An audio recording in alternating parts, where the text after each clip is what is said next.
Chapitre 10. Le quadrille des homards. La simili-tortue poussa un profond soupir et s'essuya les yeux du revers d'une de ses pattes. Elle regarda Alice et s'efforça de parler, mais pendant 1 ou 2 minutes, les sanglots étouffèrent sa voix. « Pareil que si elle avait une arête dans la gorge, » dit le Griffon, et il se mit en devoir de la secouer et de lui taper dans le dos. Finalement, la simili-tortue retrouva la parole, et tandis que les larmes ruisselaient sur ses joues, elle reprit en ces termes. « Tu n'as sans doute pas beaucoup vécu dans la mer ? » ?»« Non, en effet, dit Alice. « Et peut-être que tu n'as jamais été présentée à un homard ? » ?»« J'ai goûté une fois, commença Alice, mais elle s'interrompit brusquement et dit « Non, jamais. » « De sorte que tu ne peux pas savoir combien le quadrille d'homard est une chose charmante ? » ?»« Certainement pas, déclara Alice. Quel genre de danse cela peut-il bien être ? » « Eh bien, expliqua le Griffon, on commence par s'aligner sur un rang au bord de la mer. »« Sur 2 rangs, s'écria la simili-tortue. Les phoques, les tortues, le saumon, etc. Ensuite, quand on a à déblayer le terrain des méduses qui l'encombrent, et cela prend généralement pas mal de temps, interrompit le Griffon. On fait 2 pas en avant, avec chacun un homard pour cavalier, s'écria le Griffon. Naturellement. Donc, on fait 2 pas en avant vers son cavalier, puis on change de homard et on fait 2 pas en arrière, continua le Griffon. Après cela, vois-tu, reprit la simili-tortue, on jette les homards, cria le Griffon en bondissant très haut, aussi loin que possible dans la mer. On nage à leur poursuite, hurla le Griffon. On fait un saut périlleux dans la mer, vociféra la simili-tortue tout en cabriolant comme une folle.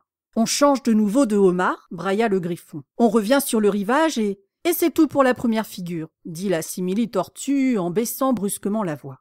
Puis les 2 créatures, qui n'avaient pas cessé de bondir dans toutes les directions d'une manière désordonnée, se rassirent très tristes et très calmes et regardèrent Alice. « Cela doit être une très jolie danse, » dit-elle impressionnée. « Veux-tu qu'on te montre un peu comment cela se danse ?» demanda la simili-tortue. « J'en serais ravie, » répondit Alice. « Essayons la première figure, » dit la simili-tortue au Griffon. « Après tout, on peut très bien se passer de homard. Qui va chanter ? » « Oh, chante-toi, » répondit le Griffon. « Moi, j'ai oublié les paroles. » Là-dessus, ils commencèrent gravement à danser en rond autour d'Alice, lui marchant de temps à autre sur les orteils quand ils passaient trop près d'elle, et battant la mesure avec leurs pattes de devant, tandis que la simili-tortue chantait ceci d'une voix lente et triste. Le merlan dit à l'escargot : « Pourriez-vous vous presser un peu ? Il y a un marsouin juste derrière nous qui me marche sur la queue. Voyez avec quelle impatience les homards et les tortues s'avancent. Ils attendent sur les galets. Voulez-vous entrer dans la danse ? Voulez-vous ? Ne voulez-vous pas ? Voulez-vous ? Ne voulez-vous pas ? Voulez-vous entrer dans la danse ? Voulez-vous ? Ne voulez-vous pas ? Voulez-vous ? Ne voulez-vous pas ? Ne voulez-vous pas entrer dans la danse ? Vous n'avez pas la moindre idée du plaisir que cela peut faire lorsqu'on vous prend et qu'on vous jette avec les homards à la mer. » L'escargot répondit « Trop loin !» et le toison avec méfiance dit qu'il remerciait le merlan, mais qu'il ne voulait pas entrer dans la danse. Ne voulait pas, ne pouvait pas, ne voulait pas, ne pouvait pas, ne voulait pas entrer dans la danse. Ne voulait pas, ne pouvait pas, ne voulait pas, ne pouvait pas, ne pouvait pas entrer dans la danse. Son écailleux ami lui répondit « Qu'importe la distance, il y a un autre rivage, vous savez, une autre espérance. Plus on s'éloigne de l'Angleterre, plus on s'approche de la France. Ne pâlissez donc pas, bien-aimé escargot, entrez plutôt dans la danse. Voulez-vous ? Ne voulez-vous pas ? Voulez-vous ? Ne voulez-vous pas ? Voulez-vous entrer dans la danse ? Voulez-vous ? Ne voulez-vous pas ? Voulez-vous ? Ne voulez-vous pas ? Ne voulez-vous pas entrer dans la danse ? » « Je vous remercie, c'est très intéressant à voir danser, » déclara Alice, qui était toute heureuse que ce fût enfin terminé. « J'aime énormément cette curieuse chanson du merlan. »« Oh, pour ce qui est des merlans, » dit la simili-tortue, « tu as déjà vu des merlans naturellement ?»« Oui, » répondit Alice, « j'en ai vu souvent à des... » Elle s'interrompit brusquement. « J'ignore où Dège peut bien se trouver, » déclara la simili-tortue, « mais si tu en as vu souvent, tu dois savoir comment ils sont faits. » « Il me semble bien que oui, » répondit Alice en réfléchissant. « Ils ont la queue dans la bouche et ils sont tout couverts de chapelure. »« Pour ce qui est de la chapelure, tu te trompes, » fit observer la simili-tortue. « Elle serait emportée par l'eau dans la mer. Mais il est exact qu'ils ont la queue dans la bouche, et voici pourquoi. » Elle se mit à bâiller et ferma les yeux. Explique-lui pourquoi, et raconte-lui tout le reste, dit-elle au Griffon. Voici pourquoi, reprit ce dernier. Ils ont voulu absolument aller danser avec les homards. En conséquence, ils ont été jetés à la mer. En conséquence, il a fallu qu'ils tombent très loin. En conséquence, ils se sont mis la queue dans la bouche aussi ferme que possible. En conséquence, ils n'ont pas pu la retirer. C'est tout. Je vous remercie, déclara Alice. C'est vraiment très intéressant. Jamais je n'avais appris tant de choses sur les merlans. Si cela t'amuse, je peux t'en dire bien davantage, affirma le Griffon. Sais-tu à quoi servent les merlans? Je ne me le suis jamais demandé. À quoi servent-ils? Ils font les bottines et les souliers, déclara le Griffon avec la plus profonde gravité. Alice fut complètement déconcertée. Ils font les bottines et les souliers? Répéta-t-elle d'un ton stupéfait. Voyons, avec quoi fait-on tes chaussures d'été? Demanda le Griffon. Je veux dire, avec quoi les blanchit-on? Alice réfléchit un moment avant de répondre. Je crois bien qu'on le fait avec du blanc d'Espagne. Bon, dit le Griffon d'une voix grave. Eh bien, les chaussures au fond de la mer, on les fait avec du blanc de merlan qui, tu ne l'ignores pas, est un poisson blanc.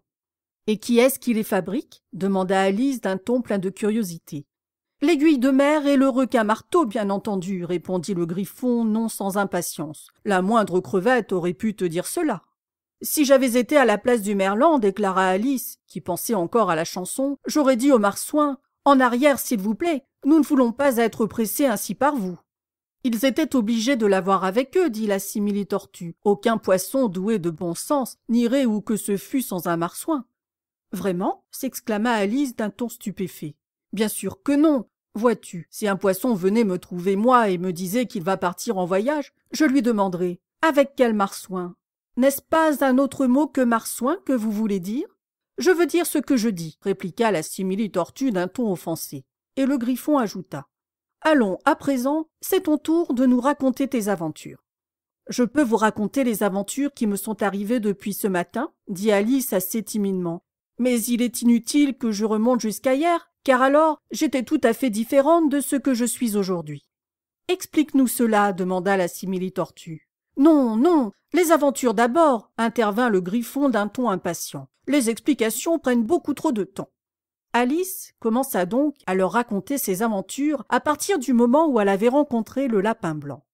Au début, elle se sentit un peu intimidée, car les deux créatures, qui s'étaient mises contre elle, une de chaque côté, ouvraient de très grands yeux et une très grande bouche. Mais elle prit courage à mesure qu'elle avançait dans son récit. Ses auditeurs observèrent un silence complet, mais lorsqu'elle arriva à sa rencontre avec la chenille, lorsqu'elle eut raconté comment elle avait essayé de réciter « Vous êtes vieux, Père William » et comment les mots étaient venus tout différents de ce qu'ils étaient en réalité, la simili-tortue respira profondément et dit « Voilà qui est bien curieux. »« Je n'ai jamais entendu rien d'aussi curieux, » déclara le Griffon. « C'est venu tout différent de ce que c'est en réalité ?» répéta pensivement la simili-tortue. « J'aimerais bien qu'elle me récite quelque chose. Dis-lui de commencer tout de suite, demanda-t-elle au Griffon, comme si elle croyait qu'il avait une autorité particulière sur Alice. Lève-toi et récite, c'est la voix du flemmard, ordonna-t-il.